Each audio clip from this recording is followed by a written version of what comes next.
वहिनी अध्यक्ष झाल्यापासून आमच्या पक्षामध्ये डोकवण्याचा डोमकावळी प्रयत्न अलीकडच्या कालावधीमध्ये करायला लागलेले दिसत आहेत।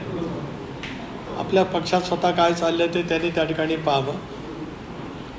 दादांच्या नेतृत्वाखाली एनडीएमध्ये सहभागी होण्याचा निर्णय घेतल्यावर दादांनी पक्ष चोरला, दादांनी चिन्ह चोरलं, अशी घाणेरड्या पद्धतीची वक्तव्य करणारे महाभाग आता आमच्या पक्षामध्ये डोकवण्याचा नाहक त्या ठिकाणी प्रयत्न करत आहेत। दादांच्या दुर्दैवी निधनाच्या दिवशीच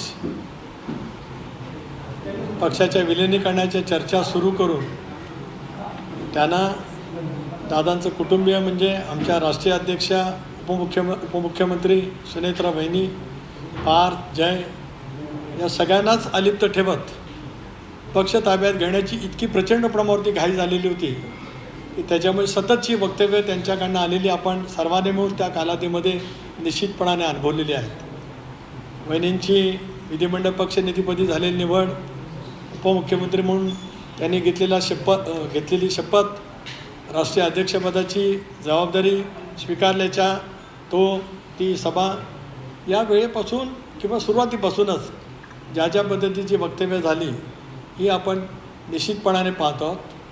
प्रचंड द्वेषाची कावीळ दादा कुटुंबियांच्याबद्दल ज्यांची झालेली आहे ते आता आमच्या पक्षाच्याबद्दल एक वेगळी काळजी जशी काय त्यांना पडलेली आहे असंच करण्याचा प्रयत्न करत आहेत। आपण पाहिलं तर देशाचे नेते आदरणीय पवारसाहेब यांनी महाविकास आघाडीच्या आमदारांना परवाच स्नेहभोजन ठेवलं होतं।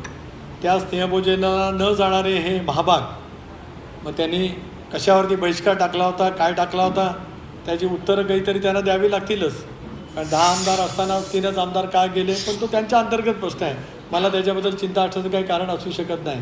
पण अशा पद्धतीचं मांडत एक वेगळ्या दिशेला नेण्याचा जो काय प्रयत्न होतो आहे याच्याबद्दल एवढंच मला म्हणायचं आहे की वहिनी, पार्थ, जय यांच्याबद्दलची कमालीचा द्वेष निर्माण होत असल्यामुळेच एकसंघपणाने जो पक्ष आज वहिनींच्या नेतृत्वाखाली प्रफुल्लभाई असतील, प्रदेशाध्यक्ष म्हणून मी असेन, भुजबळ साहेब असतील, मुश्रीफ साहेब असतील, दिलीप वळसे पाटील साहेब असतील, धनंजय मुंडे आहेत, आम्ही सगळेजण आमचे 40 आमदार आहेत, आमचे संसदेतील सहकारी आहेत, मंत्रिमंडळातील आमचे सहकारी आहेत, पक्षाचं राज्यातील संघटन ज्या पद्धतीने आज काम करत आहे त्याच्यामुळेच स्वतःच्या राजकीय अस्तित्वाची भीती ज्याला तयार होत असते त्याला तशा पद्धतीची वक्तव्य झालेली आपल्याला पाहायला मिळू शकतात। यापेक्षा याच्यामध्ये काय वेगळं आहे असं मी स्वतः त्या ठिकाणी काय मानत नाही।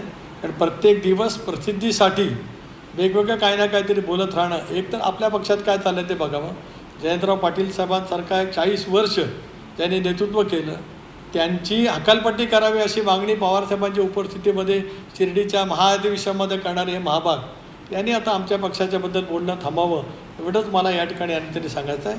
खूप काय बोलण्यासारखं आहेच, अनेक बाबी आहेत। मी स्वतः अनुभवलेल्या 99 सालापासून ते दादांच्या दुर्दैवी मृत्यूपर्यंत काय काय पद्धतीने दादांच्या विरोधामध्ये कटकारस्थान झाली, आज तीच कटकारस्थानं करण्याचा प्रयत्न वहिनी, पार्थ किंवा जय आणि आमचा पक्ष या बाबतीमध्ये केला जातो आहे, तो नक्कीच जनता हाणून पाडेल आणि पक्षाचे माझे सगळे प्रमुखसुद्धा निश्चितपणाने त्या ठिकाणी हाणून पाडतील एवढंच मला आजच्या या त्यांनी जे काय सांगितलेलं आहे त्याबद्दलची भूमिका त्या ठिकाणी मांडायची आहे। याचं कारण असं आहे की दादा असतानासुद्धा मला टार्गेट अनेक वेळा केलं गेलं। 2009 सालापासून 4पासून अनेक वेळेला 14पासून तर ते अधिक वाढत गेलं आणि सावलीसारखी साथ दादाच्या पाठीमागे आम्ही सर्वांनी केली। स्वाभाविकपणानेच त्यांना जे दादांना त्या कालावधीमध्ये एकंदर दादांची राज्यामध्ये उंचावलेली प्रतिमा आणि दादांना पक्ष संघटनेवरती जे काय पकड मिळवलेली होती त्यांच्या मेहनतीतून, त्यांच्या प्रखर इच्छाशक्तीतून आणि प्रचंड मेहनतीतून त्यामध्ये आमचा सहभाग असल्यामुळेच आम्हाला टार्गेट करणं स्वाभाविक आहे। त्याच्यामुळे मला काय त्याच्याशी काही नवल वाटतच नाही, कारण हा निर्णयसुद्धा ज्यावेळेला आम्ही घेतला एनडीएमध्ये सहभागी होण्याचा त्याला आम्ही सगळेजण होतो। स्वाभाविकपणाने आज विलिनीकरणाच्या बाबतीमध्ये सुद्धा त्यांना तेच वाटत होतं। मी आज एवढंच त्यांना सांगतो आहे की दादांचं शव म्हणजे अपघात झाल्याच्या नंतर विमानाचा हॉस्पिटलला शव आलं, त्याच्यानंतर पोस्टमॉर्टम झालं, तिथपासून काय काय घडलं आहे या सगळ्याची माहिती माझ्याकडे आहे। कृपा करा आणि थांबा, नाहीतर मला स्पष्ट काय बाबा पुढच्या कालावधीमध्ये सांगावे लागतील। काय कटकारस्थानं तुम्ही वहिनी, पार्थ आणि जयच्या विरोधामध्ये करत होतात याची इत्तमभूत माहिती आमच्या सर्वांच्याकडे आहे। थांबा जरा, कारण शेवटी एक सुसंस्कृत विचाराच्या माध्यमातून आपल्याला पुढे वाटचाल त्या ठिकाणी करायची.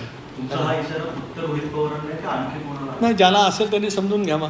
मला याच्यापेक्षा का अधिक बदनामी करतात त्यांना कायदेशीर नोटीस वगैरे पाठवणार आहे. हे कसं आहे की काळाच्या ओघात जनतेला त्यांचं स्थान काय माहिती आहे. मध्ये एक फार मोठा एक दौरा त्याने काढला होता संबंध महाराष्ट्रभर. 50-50 माणसंसुद्धा नाही जमली. इतका प्रचंड खर्च करून प्रसिद्धी करून इतका मोठा काहीतरी दौरा काढण्याचा अभिनय आमचा एखादा युवकचा जिल्हाध्यक्ष गेला तर अनेक माणसं जमू शकतात. इतकी आमची ताकदवान कार्यकर्ते आहेत. तर त्यांनी इतका गाजावाजा करत प्रचंड खर्च करत जो काय दौरा काढला तो फ्लॉप शो झाला. अनेक बाबतीमध्ये झाले. त्याच्यामुळे अस्वस्थ मनं आहेत. त्या अस्वस्थ मनातून असं काही ना काहीतरी कावीळ झाल्यासारखं वक्तव्य करण्याचा प्रयत्न केला जातो आहे. तो होत आहे. धन्यवाद.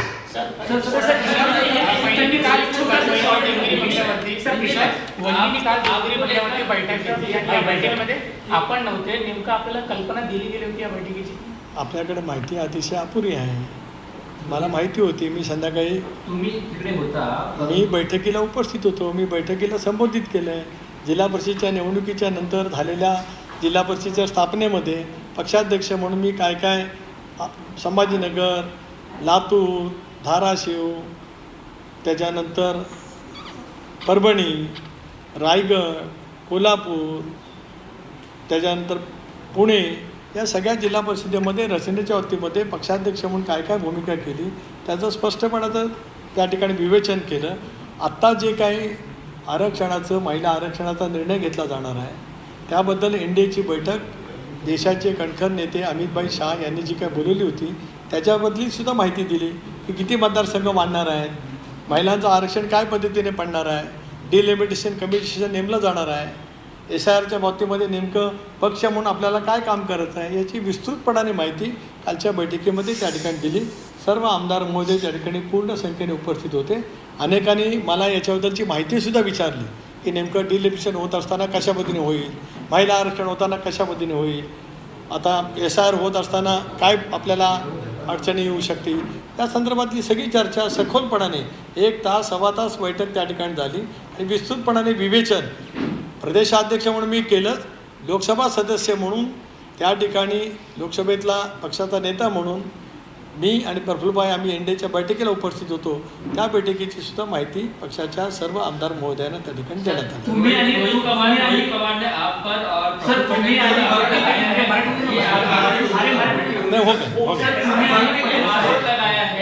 पार्टी को हाईजैक करने की कोशिश आप दोनों ने की और सुमित्रा पवार को भी आप दोनों से सचेत रहने की सजग रहने की नसीहत दी है रोहित पवार ने.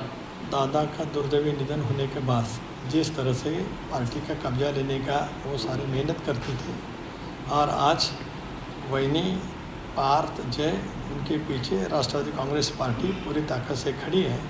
उनका जो मनसूबा था कि पार्टी हाईजैक वो करे. आपने देखा होगा दादा के इंसिडेंट्स के दिन ही पार्टी के मर्जर की बातें उनके सारे सीनियर लीडर ने उस टाइम की थी. वहाँ पे बारामती भी की थी. जब उनको वो नहीं हो पाया इसके लिए वो अभी राष्ट्रवादी कांग्रेस पार्टी पर वो अपने बयान दे रहे हैं. इसके आगे इसके बारे में मैं कुछ बोलना नहीं चाहता हूँ. धन्यवाद.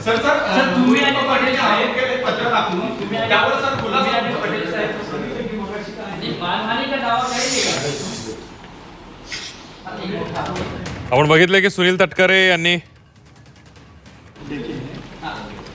पॉलिटिकल आरोपाला पॉलिटिकल उत्तर द्यायचं असतं.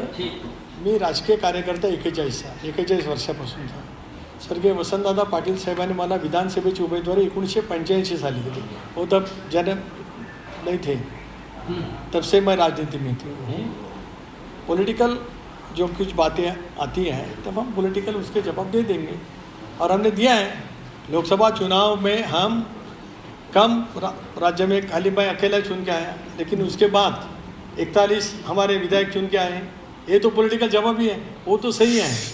सो अभी आने वाले दिनों में देखिए ना, जिला परिषद के चुनाव में राष्ट्रवादी कांग्रेस पार्टी के अभी 7 जिला परिषद में 8 जिला परिषद में राष्ट्रवादी पार्टी उधर सत्ते में आ जाएगी. मराठवाड़ा के 4 ही जिलों में, रायगढ़ में भी हैं, कोल्हापुर में भी हैं, गुना में भी हैं. राष्ट्रवादी कांग्रेस पार्टी सांगली में भी आ जाएंगी. तो राष्ट्रवादी कांग्रेस पार्टी की ताकत जब बढ़ती है तब ऐसे लोग कुछ ना कुछ बातें करते हैं. धन्यवाद. तटकरे साहब, एक छोटा आवश्यक